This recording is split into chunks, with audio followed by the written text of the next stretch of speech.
Hi guys, welcome to our channel Telugu audio stories with Maitri. నా ఛానల్ని ఎవరైనా ఫస్ట్ టైం చూస్తున్నట్టయితే తప్పకుండా లైక్ చేయండి, షేర్ చేయండి అండ్ సబ్స్క్రైబ్ చేసుకోండి. నా ఇష్టతకి పార్ట్ 62. ఇక లేట్ చేయకుండా స్టోరీలోకి వెళ్ళిపోతాం. దగ్గరికి వచ్చిన దేవాంశ్ ఆమె అలా అడగడంతో సైలెంట్ గా నిలబడ్డాడు, ఈషికాని డౌట్ఫుల్ గా చూస్తూ. వాళ్ళిద్దరిని చూసి కంగారు పడిన ఈషిక, ఏం లేదమ్మమ్మగారు, నేను నార్మల్ గానే ఉన్నాను అంటుంది వసుంధరాదేవితో. లేదు, ఇప్పటి వరకు నార్మల్ గానే ఉన్నావు, కానీ ఇప్పుడే ఏదో జరిగింది. ఎవరైనా ఏమైనా అన్నారా? పర్వాలేదు, నేను అడుగుతాను, చెప్పు అంది ఆమె. విషయం తెలిసినా తెలియనట్లుగా వసుంధరాదేవి. ఇక వెంటనే ఈషిక, అయ్యో అదేం లేదమ్మమ్మగారు, నన్ను ఎవరేమంటారు, అలాంటిదేమీ లేదు. కొంచెం తలనొప్పిగా ఉంది. రాకీకి తినిపించుకొని వెళ్ళి పడుకుంటాను, తగ్గిపోతుందిలే అంటుంది. తనని అవమానించినా కానీ దాన్ని పెద్దదిగా చేయడం లేదు ఈషిక. అలా చేయడం తనకి ఇష్టం లేదని అర్థమైంది వసుంధరాదేవికి. కొన్నిసార్లు అంతే, ఆవేశపడితే చిన్న చిన్న గొడవలే పెద్ద పెద్ద బంధాలను తెంగి చేస్తాయి. ఈ విషయంలో ఈషిక ఓపికని మనసులోనే మెచ్చుకుంది ఆమె. ఇక వెంటనే ఈషికాని దగ్గరికి తీసుకొని, తగ్గిపోతుందిలే తల్లి అంటూ ఫోర్ హెడ్ పైన కిస్ చేస్తుంది. ఇద్దరిని హ్యాపీగా చూస్తున్నాడు దేవాంశ్. దేవ్, నువ్వు అక్కడేం చేస్తున్నావు, ఇలారా, నీ భార్యకి హెడేక్ గా ఉంది, జాగ్రత్తగా చూసుకోవాలి కదే అమ్మాయిని అని ఆమె అనగానే, ఓకే గ్రాని, నేను డాక్టర్కి కాల్ చేస్తాను అన్నాడు నవ్వుతూ దేవాంశ్. తినిపించి రూమ్ కి తీసుకెళ్ళు అంటుంది ఆమె. వాళ్ళ సంభాషణ అలా జరుగుతూ ఉన్నప్పుడు అందరూ వాళ్ళని చూస్తూ ఉంటారు. ముఖ్యంగా అంజలి, షర్మిల, పద్మజల కళ్ళు అసూయతో మండిపోతున్నాయి ఈషికాని వాళ్ళిద్దరూ అంత ప్రేమ చేస్తుంటే. పదండి ఈషికా మేడం, మా గ్రాని చెప్పింది కదా, నేను వినకపోతే నన్ను కొట్టేలా ఉంది అనగానే, నిజంగా నా ఈషికాని ఎవరైనా ఏమైనా అని బాధ పెడితే నేను అసలు ఊరుకోను అంటుంది వసుంధరాదేవి. ఇక నవ్వుకుంటూ, మీరు డిన్నర్ చేయండి, లేట్ అవుతుంది అన్నాడు దేవాంశ్ వసుంధరాదేవిని. అలాగే నాన్న, నేను తింటాను, నువ్వు అమ్మాయిని చూసుకో అని అక్కడి నుంచి వెళ్ళిపోతుంది పక్కకి. నెక్స్ట్ ఏంటి అని అడిగాడు ఆమె వెళ్ళాక. అతన్ని సీరియస్ గా ఈషిక చూసి, మీరు నా గురించి అంత కేర్ తీసుకోవాల్సిన అవసరం లేదు, వెళ్ళండి, ఇప్పటికే ఓవర్ యాక్షన్ చాలా అయ్యింది అంటుంది ఈషిక. ఓ రియల్లీ అని, నా సరైన యాక్షన్ నువ్వు ఎప్పుడు చూసావని నా విషయంలో, ఇంకా నా ఓవర్ యాక్షన్ గురించి మాట్లాడుతున్నావు అని మనసులో అనుకుంటూ, సో కేక్ కటింగ్ అయిపోయింది, మనం డిన్నర్ చేద్దామా అని అడిగాడు దేవాంశ్. లేదు, ఒక ఫుట్బాల్ తీసుకురండి, అందరం కలిసి ఆడుకుందాం అంటుంది కోపంగా ఈషిక. అలా అని ముందుకు వెళ్ళిపోతుంది రాకీ దగ్గరికి. ఈషిక మాటకి దేవాంశ్ నవ్వేశాడు. ఆల్రెడీ రాకీ ఐస్ క్రీమ్ స్టాల్లో కుల్ఫీ కావాలని అడుగుతున్నాడు. ఆ బాయ్ కుల్ఫీ చేతిలో పెట్టగానే వెంటనే ఈషిక తీసుకొని, నైట్ 9:30 అవుతుంది, ఈ టైంలో ఐస్ క్రీమ్ తింటావా అని సీరియస్ గా అడిగేసరికి, అక్క ప్లీజ్ ఒక్కటి అంటూ రిక్వెస్ట్ చేస్తున్నాడు. నో అని స్టాల్ అతనికి ఇచ్చేసి, కావాలంటే టుమారో ఆఫ్టర్నూన్ తిందాం, జస్ట్ ఇద్దరమే, ఇప్పుడు తింటే నీకు కోల్డ్ చేస్తుంది కదా, వద్దు, ఇప్పటికే చాలా టైం అయింది, నాకు ఆకలేస్తుంది, మనం డిన్నర్ చేద్దాం అంటుంది రాకీ భుజం చుట్టూ చేతులు వేసి ఈషిక. కానీ అతని ఫేస్ అదోలా పెట్టుకొని దీనంగా ఈషిక వైపు చూశాడు రాకీ. తనకి ఐస్ క్రీమ్ తినాలని ఉంది. అక్క ప్లీజ్ అని మళ్ళీ గారంగా అడిగాడు. నో చెప్పాను కదా అంటూ ఉండగా ఈషిక దగ్గరికి దేవాంశ్ వచ్చాడు. ఏమైంది అని అడుగుతూ. బావా అంటూ దేవాంశ్ని చుట్టేశాడు రాకీ. అంతే సీరియస్ గా చూస్తుంది ఈషిక. ఏమైందిరా, ఎందుకు అలా ఉన్నావు, ఏమైంది ఈషిక, వాడు ఎందుకు అలిగాడు అని అడిగాడు. అది బావా అని రాకీ అనగానే, ఐస్ క్రీమ్ తింటానన్నాడు, నేను నో చెప్పాను, అది అక్కడితో అయిపోయింది, మీకు చెప్పడానికి ఏమీ లేదు, అయినా ఏంటి నా మీద కంప్లైంటా అన్నట్లుగా రాకీ వైపు చూస్తుంది ఈషా. నో బావా, అక్క నో చెప్పింది, బట్ నాకు ఐస్ క్రీమ్ కావాలి అన్నాడు రాకీ. ఏంటి, నేను నో చెప్పాక కూడా మీ బావగారికి చెప్తున్నావు, ఆయన చెప్తే నేను వింటానా, నా దగ్గర ఎవరి రికమెండేషన్ పని చేయదు. నేను ఒక్కసారి నో చెప్తే నోనే అంటుంది కోపంగా ఈషిక. రాకీ ప్రతిసారి తననే రిక్వెస్ట్ చేస్తాడు. అలాంటిది ఇప్పుడు దివాన్షిని చూడగానే తనపై కంప్లైంట్ చేయడం ఈషికాకు నచ్చలేదు. ఎందుకంటే వాడు రిక్వెస్ట్ చేసినా కంప్లైంట్ చేసినా తనకే చేయాలి. అలాంటిది ఇవాళ కొత్తగా దేవాంష్ కి రికమెండ్ చేసేసరికి వింతగా అనిపించింది. ప్లస్ తనకి నా తమ్ముడు అన్న హక్కు భావన కూడా ఉండేసరికి ప్రేమతో కూడిన ఈగో హర్ట్ అయింది ఈషికాకి. ఆల్ రైట్, ఒకసారి మీ అక్కకు చెప్పాక తన మాట మనం వినాలి కదా అని దేవాంశ్ అనగానే కాస్త హ్యాపీగా అనిపించింది. అబ్బో, బుద్ధిమంతుడు బయలుదేరాడు అని మనసులో అనుకుంది ఈషిక దేవాంశ్ గురించి. తనని సీరియస్ గా చూశాడు దేవాంశ్. అప్పుడు కాని అర్థం కాలేదు ఈషికాకి. బాబోయ్, ఇప్పుడు నేను మనసులో అనుకున్నది తెలిసిపోయిందా ఏంటి? అలా చూస్తున్నాడు. అసలే ఫేస్ రీడింగ్ వచ్చు కదా సార్ కి అని మనసులో భయపడుతూనే పైకి మాత్రం రాకీ నాకు ఆకలి వేస్తుంది, పద వెళ్ళి డిన్నర్ చేద్దాం అంటుంది మళ్ళీ బతిమాలుతున్నట్టుగా. ఆ కవరింగ్ అర్థమైన దేవాంశ్ ఓకే ఫైన్, ఇప్పుడు నీకు ఐస్ క్రీమ్ తినాలని ఉంది, బట్ మీ అక్క వద్దంది కాబట్టి ఐస్ క్రీమ్ వద్దు, కానీ అక్కడ చాలా రకాల డెజర్ట్స్ ఉన్నాయి అని దేవాంశ్ అనగానే వాట్ మిస్టర్ మిత్తల్, మీరు ఏం చేస్తున్నారు? వాటికి ఐస్ క్రీమే కాదు స్వీట్ ఐటమ్స్ కూడా పడవు. అందుకే కదా వాడి బ్రెయిన్ డైవర్ట్ చేస్తుంటే మీరేమో లేని కోరికలు లేపుతున్నారు వాడిలో అంటుంది మెల్లిగా దేవాంశ్ కి మాత్రమే వినేలా ఈషిక. ఐ నో ఈషిక, నువ్వు రాకీ హెల్త్ విషయంలో ఎంత స్ట్రిక్ట్ గా ఉంటావో నాకు తెలుసు. నీలాగే నేను కూడా నానమ్మ హెల్త్ గురించి ఆలోచిస్తాను. అండ్ ఇక్కడ ప్రతిదీ మంచి క్వాలిటీతో కూడినది and sugar free, light sweet అంతే. అది కూడా ఆర్గానిక్ స్వీట్నెస్. అర్థమైందా? రాకీ మీ అక్కకు ఏది సరిగ్గా తెలియదు, జస్ట్ మనపై రూల్ చేస్తుంది అనగానే కోపంగా చూస్తుంది ఈషిక అతన్ని. అతను కూడా అలాగే చూస్తూ తన గురించే కాదు మన గురించి కూడా ఆలోచిస్తుంది. అది ప్రేమతో కూడిన జాగ్రత్త కాబట్టి. అర్థమైంది కదా రాకీ అని తనకి నచ్చజెప్పి ఫుడ్ స్టాల్ వైపు తీసుకెళ్లాడు రాకీని. వెనకాల ఈషిక కూడా వెళ్ళింది. అప్పుడే సోమేష్, షీల లోపలికి వస్తూ కనిపించారు. ఏంటి అంకుల్ ఇంత లేట్ గా? ఇక రారు అనుకున్నాను అన్నాడు దేవాంశ్ సోమేష్ తో. యా, కొంచెం లేట్ అయింది బాబు అన్నాడు సోమేష్. దేవాంశుతో పాటు రాకీ ఇంకా ఈషిక అతని పక్కనే ఉండడంతో షీలకు అస్సలు డైజెస్ట్ అవ్వలేదు. సీరియస్ గా ఈషికాని చూస్తూ hi Dev, you looking very handsome in this kurti అంటూ దేవాంశ్ దగ్గరికి వచ్చి గట్టిగా హక్ చేసుకుంది. అంతే, ఒళ్ళు మండిపోయింది ఈషికాకి తనకే తెలియకుండా. వెంటనే Devansh thank you and you looking hot అన్నాడు దేవాంశ్ కూడా తిరిగి కాంప్లిమెంట్ ఇస్తూ. Royal blue colour mini dress లో ఉన్న షీల ఇక పొంగిపోయి థ్యాంక్ యూ అంది. మొత్తానికి నాలో ఉన్న టాలెంట్ ని గుర్తించి నాకు మన కంపెనీ యాడ్ లో ఛాన్స్ ఇచ్చినందుకు thank you so much. Add తో నేనేంటో నీకు చూపిస్తా దేవ్ అంటుంది ఫుల్ యాటిట్యూడ్ గా. ముఖ్యంగా ఈషిక వినేలాగా షీల. ఓకే, నువ్వేంటో తెలుసు కాబట్టే కదా నీకు ఆఫర్ ఇచ్చాను. ఇంకా కొత్తగా చూడడానికి ఏమీ లేదు. ఎనీవే, అంకుల్ వాళ్ళు వెయిటింగ్ లో ఉన్నారు అంకుల్, మీరు వెళ్ళండి డిన్నర్ చేయండి, బాగా లేట్ అయ్యింది అంటూ వాళ్ళిద్దరిని పంపించేసి తన చూపు ఈషిక వైపు తిప్పాడు. అప్పటికే ఆమె ఫేస్ మాడిపోవడం గమనించాడు దేవాంశ్. ఆమె మాత్రం పట్టనట్టే ఎటో చూస్తుంది.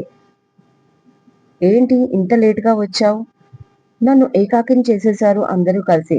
నీ గురించే ఎప్పటి నుంచే ఎదురు చూస్తున్నానో తెలుసా అని ఒక పక్కన తీసుకెళ్లి అంజలి ఏడుస్తుంది షీలాతో. ఏం జరిగింది, ఎందుకు ఏడుస్తున్నావు అని అడిగింది షీల.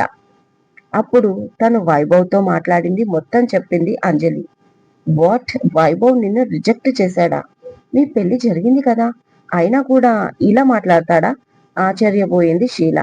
అవును, జరిగింది, ఏదో జరిగిపోయింది, దాన్ని మర్చిపో అని తన తల్లిదండ్రుల కోసం తన కొత్త లైఫ్ స్టార్ట్ చేశాను అన్నట్లుగా మాట్లాడుతున్నాడు.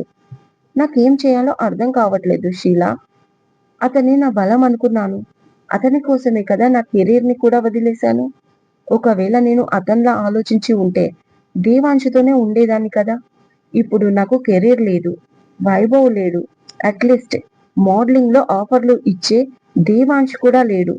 మీడియాలో కూడా నన్ను దూరం పెడుతున్నారు. మళ్ళీ నాకు అవకాశాలు వస్తాయన్న నమ్మకం కూడా పోతుంది. ఎందుకంటే బిజినెస్ కాదు, మోడలింగ్ ఫీల్డ్ అని కూడా ఏకైక రాజు దేవాంశ్. అలాంటిది అతనితోనే వైరం వచ్చాక అతని రాజ్యంలో నాకు చోటు ఉంటుందా అని బాధపడుతుంది అంజలి. కానీ షీల ఇవేవి పట్టించుకోకుండా దూరంగా దేవాంశ్ ఈషిక నవ్వుతూ కనిపించడంతో తన ఒళ్ళు మండిపోతూ ఉంటుంది. ఇప్పుడు చూడు ఎవరు లేని దాన్నయ్యాను అంటూ ఏడుస్తుంది అంజలి.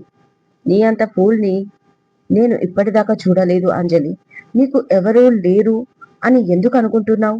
నీ అక్క ఉంది కదా అంటుంది షీల ఈషిక వైపు చూపిస్తూ. ఎవరు ఆ ఈషిక? అదసలు నన్ను పట్టించుకోవడమే లేదు. కాకపోతే నేను ఆశ్చర్యపోయే విషయం ఏంటంటే నన్ను చూడగానే నెగిటివ్ గా ఎంత రియాక్ట్ అవుతాడో అనుకున్న మిస్టర్ దేవాంశ్ కూడా నన్ను పట్టించుకోలేదు. అదైతే మిరాకిల్ తెలుసా. ఈషిక అంటే ఏంటో అనుకున్నాను. చూసావు కదా నిన్న పార్టీలో, ఇప్పుడు ఇక్కడ మిస్టర్ దేవాంశ్ తన చుట్టే తిరుగుతున్నాడు. అంతలా మాయ చేసేసింది ఆ రాక్షసి. నేను వేస్ట్ తెలుసా తన ముందు. 7 years వైభవ్తో నేను లవ్ లో ఉన్నా. 2 years గా సీక్రెట్ గా మెయింటెనెన్స్ చేశా. పారిపోయి కూడా పెళ్లి చేసుకున్నాం. కొన్ని రోజులు హ్యాపీగా గడిపాం, ఫిజికల్ గా కూడా. అయినా కూడా వైభవ్ నా మాట వినడం లేదు. నేనంటే లెక్క లేకుండా మాట్లాడుతున్నాడు. అక్కడ మాత్రం ఈషిక దేవాంశ్ని చూడు. వాళ్ళిద్దరూ కలిసి ఎన్ని రోజులయ్యింది. బట్ దేవాంశ్ ఒక పెద్ద బిజినెస్ మ్యాన్. అలాంటి వాణ్ణి చిటికలో తన మాయలో పడేసుకుంది. ఇప్పుడు అనిపిస్తుంది నాకు నేనే అనవసరంగా తొందరపడి వైభవ్ని తీసుకొని పారిపోయాను. అసలు ఇక్కడే ఉండి వైభవ్ని రిజిస్ట్రేషన్ మ్యారేజ్ చేసుకొని మాకు ప్రాణహాని ఉంది అంటూ అటు దేవాంశ్ మిట్టల్ పైన ఇటు వైభవ్ తల్లిదండ్రుల పైన పోలీస్ కంప్లైంట్ ఇచ్చి వైభవ్తో కలిసి ఉండింటే బాగుండేది. అట్లీస్ట్ అప్పుడైనా మీడియా సపోర్ట్ మాకు దొరికేది. సేమ్ టైం వైభవ్ నాకు గ్రిప్పులో ఉండేవాడు. అని ప్రస్తుతం సిచ్యువేషన్ ఎంత డెలికేట్ గా ఉంది అంటే నా ప్రాబ్లమ్స్ కి ఎవరికి చెప్పుకోవాలో కూడా నాకు తెలియడం లేదు అంటూ ఏడుస్తుంది అంజలి. అసలు నువ్వు చేసిన తప్పు అది కాదు అంజలి, వేరే ఉంది అని షీల అనగానే ఏంటది అని అడుగుతుంది కళ్ళు తుడుచుకుంటూ అంజలి. నువ్వు చాలా ఇంటెలిజెంట్ అని ఫీల్ అయిపోయి నువ్వు పారిపోతూ ఈషికానే రిస్క్ లో పెట్టాలని ఆలోచన చేసావు చూడు. అది అక్కడే నువ్వు చాలా పెద్ద పొరపాటు చేశావు.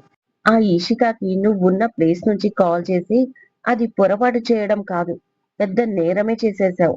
ఆ నేరమే నీ పాలిట శాపమై దాని పాలిట వరమై నిన్ను ఇలా తిప్పికొట్టింది అంటూ కోపంగా దూరంగా ఉన్న ఈషికాని చూస్తూ కంటుకు మండిపోయిన షీల అంటూ.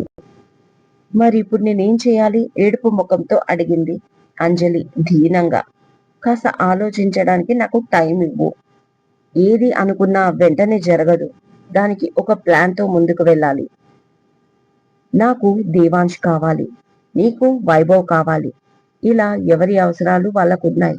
అనవసరంగా ఆ మిడిల్ క్లాస్ దాన్ని తీసుకొచ్చి ఇక్కడ పడేశావు. ఇప్పుడు అందరికీ ప్రాబ్లమై కూర్చుంది అది.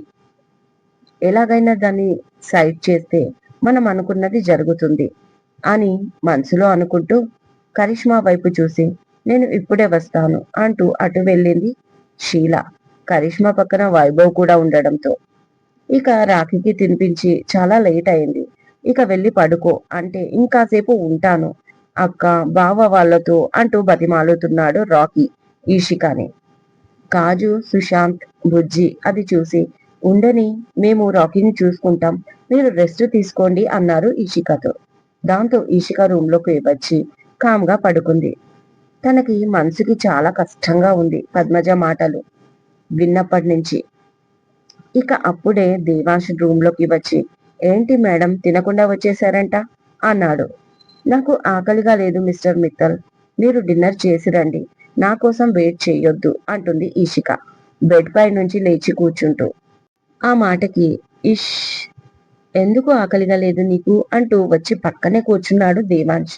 అతను అలా ఆమె చాలా దగ్గరగా కూర్చునేసరికి కాస్త ఇబ్బందిగా కదులుతూనే ఏం లేదు అంటుంది తల దించుకొని ఈషిక. నో, ఏదో జరిగింది. ఎవరైనా ఏదైనా అన్నారా మిమ్మల్ని? లేక నా వల్ల ఏదైనా హర్ట్ అయ్యారా? సారీ, ఈ మధ్య నీ పర్మిషన్ లేకుండా నేను చాలా చేస్తున్నాను.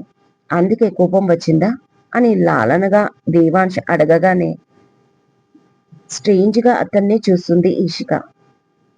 నేనేం నటించడం లేదు ఈషిక. నేను చాలా ఓపెన్ గా ఇంకా జెన్యున్ గానే ఉంటున్నాను నీతో. బట్ నా బిహేవియర్ వల్ల నువ్వు ఫీల్ అయితే ఐఎమ్ రియల్లీ సారీ అని అతను అనగానే అతని నోటి నుంచి సారీ వినలేను అన్నట్లుగా వెంటనే ఈషిక, నో మిస్టర్ మిత్తల్, నేను మీ విషయంలో ఏం కోపంగా లేను. అలా ఎప్పుడు అనుకోకండి. అండ్ మీరు అంజలి గురించి మాట్లాడుతున్నారా? నో, తన గురించి నాకు అనవసరం. తను తప్పు చేసింది. తన ప్లేస్లో తను కరెక్ట్గా ఉన్నాను అనే కాన్ఫిడెన్స్ తనకి ఉంటే మీరు కూడా మీ ప్లేస్లో కరెక్ట్గానే ఉన్నారు. కాకపోతే ఒకటి అడగాలి అనుకుంటున్నాను అంటుంది ఈషిక.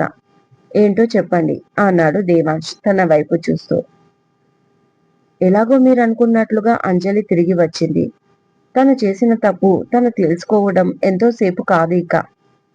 మరోవైపు వైభవ్ కూడా తన వైపు నిలబడట్లేదు. ఒక రకంగా మీరు ఏది ఫేస్ చేశారో ప్రస్తుతం తను కూడా అదే ఫేస్ చేస్తుంది. సో మీరు అనుకున్నది జరిగింది కాబట్టి మన రిలేషన్ గురించి అందరికీ చెప్పేస్తే ఒక పని అయిపోతుంది.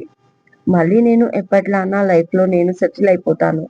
మళ్ళీ ఇక్కడ రాకీ ఈ లగ్జరీ లైఫ్ కి అలవాటు పడిపోతే వాడిని నేను మళ్ళీ వెనక్కి తీసుకెళ్తే మా మిడిల్ క్లాస్ లైఫ్ లో అడ్జస్ట్ కాలేడు. ఆ భయం పట్టుకుంది నాకు అంటుంది తెగ కంగారు పడిపోతూ ఈషిక. సో నా ఆలోచన కరెక్టే అన్నమాట. మరి ఇందాక అడిగితే కాదని అన్నావు అన్నాడు దేవాంశ్. ఆ ఆ మాట అర్థం కాని ఈషిక, దేని గురించి అంటున్నారు మీరు అని అడుగుతుంది. అదే, ఇప్పుడు నీ మూడ్ నా వల్లే కదా పాడైంది. అండ్ ఇంకేమన్నావు? అంజలి విషయంలో నేను అనుకున్నది జరిగిందా? ఏం జరిగింది ఈషిక? ఒకసారి చెప్పు. నేను అంజలిని పెళ్లి చేసుకోవాలి అనుకున్నాను. అది జరగలేదు కదా. చాలా పంతంతో ఉన్నాను. బట్ అది ఇప్పుడు లేదు కదా నాలో. నీకు నాలో మార్పు కనిపించడం లేదా? ఇంకా నువ్వు నేను రివెంజ్ కి ప్లాన్ చేసే విలన్ లా కనిపిస్తున్నానని కంటికి అని చిన్నగా నవ్వుతూ, నిజమే ఈషిక, కొద్ది రోజులు బాధపడ్డాను. ఎందుకంటే ఆ అమ్మాయి పైన ఆశపడ్డాను కాబట్టి. నువ్వు అనుకున్నట్లే అంజలిని సాధించాలి అనుకున్నాను. బట్ ఇప్పుడు అలా కాదు. లైఫ్ లో గెలుపులే కాదు, కొన్నిసార్లు ఓటములు కూడా ఒక మెచ్యూరిటీని తెస్తాయి. నా లవ్ ఫెయిల్యూర్ లో అలాగే జరిగింది. అండ్ ఇషిక, నువ్వు కూడా ఒకప్పుడు చెప్పావు కదా, మీ విలువ తెలియని వాళ్ళ గురించి పాకులాడడం వేస్ట్ మిస్టర్ మిత్తల్ అని. అది నాకు తర్వాత రోజుల్లో అర్థమైంది. అంజలి హ్యాపీనెస్సే కాదు, నా హ్యాపీనెస్ కూడా వేరే ప్లేస్ లోనే ఉంది అని నాకు చాలా బాగా అర్థమైంది ఈషిక. ఇప్పుడు నేను అంజలి గురించి ఆలోచించడం లేదు. ఒకప్పుడు నా నుంచి పారిపోయినా తనకి చాలా పెద్ద పనిష్మెంట్ ఇవ్వాలి, ఇంకా తనని చాలా చాలా బాధ పెట్టాలి అని కూడా అనుకున్నాను. బట్ రియలైజ్ అయ్యాను, నాకు ఎవరితో అవసరం లేదు. నా లైఫ్లో నేను హ్యాపీగా ఉండడమే నాకు కావాలి. తెలుసో తెలియకో నేను బలవంతంగా పెళ్లి చేసుకున్నాను. కానీ నువ్వు ఒంటరిదానివైతే నువ్వు చెప్పినట్లే నేను వదిలేసేవాడిని. బట్ నీ చిన్ని జీవితంలో నీ చిన్న జీతంతో కూడా రాకీ లాంటి తమ్ముడు కాని తమ్ముని కోసం ఒక బాధ్యత తీసుకున్నావు అని తెలిసాక నేను మిమ్మల్ని ఎలా ఈజీగా వదులుకుంటాను అనుకుంటున్నావు? అసలు నిన్ను కలిశాకే నిజమైన బంధుత్వం నాకు తెలిసి వచ్చింది ఇషిక. బంధాలు ఎప్పుడూ బరువు కాదు అని అన్నాడు దేవాంశ్. ఇదండి ఇవాళటి ఎపిసోడ్. ఈ ఎపిసోడ్ మీకు నచ్చినట్టు అయితే నాకు కామెంట్లో చెప్పండి. అలాగే లైక్ చేయండి, షేర్ చేయండి, హైప్ ఇవ్వండి, సబ్స్క్రైబ్ చేసుకోండి నా ఛానల్ని. మరొక మంచి ఎపిసోడ్తో మీ ముందు ఉంటాను. మైత్రి.